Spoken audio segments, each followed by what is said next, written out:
கிழக்கு வாசல்ல முக்குருணி விநாயகர்னு சிலை இருக்குதா, அவர் என்ன பண்றாரு, நல்லா உட்காந்துட்டு இருக்கிறாரு. எல்லாரும் அங்க வெளியில யானை இப்படி கேட்குது. எனக்கு டவுட்டு, கோயில் யானை நம்ம கிட்ட பிச்சை கேட்குது, சாமி யானை கிட்ட நாம பிச்சை கேட்கிறோம். What is the different? ரெண்டும் யானை தானே. எப்போ இது கோயில் யானை, எப்போ அது சாமி யானை? ஒரே ஒரு டிஃபரன்ஸ் தான், அங்குசம். யானைனா மதம் பிடிக்கும், மதம் பிடிக்கணும், அதை அடக்கிறதுக்கு அங்குசம்னு ஒன்று இருக்கணும். அந்த யானைக்கு மதம் பிடிக்கிற அந்த பலவீனத்தை அடக்கக்கூடிய அங்குசத்தை கோவில் யானை தன் பாகன் கையில் கொடுத்திருக்கிறது.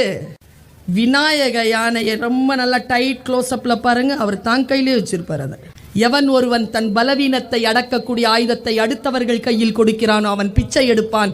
எவன் ஒருவன் தன் பலவீனத்தை அடக்கக்கூடிய ஆயுதத்தை தன் கையிலேயே கொண்டிருப்பான் அவன் அடுத்தவர்களுக்கு பிச்சை போடுவான் என்று விநாயகர் சாமி நமக்கு சொல்லுது.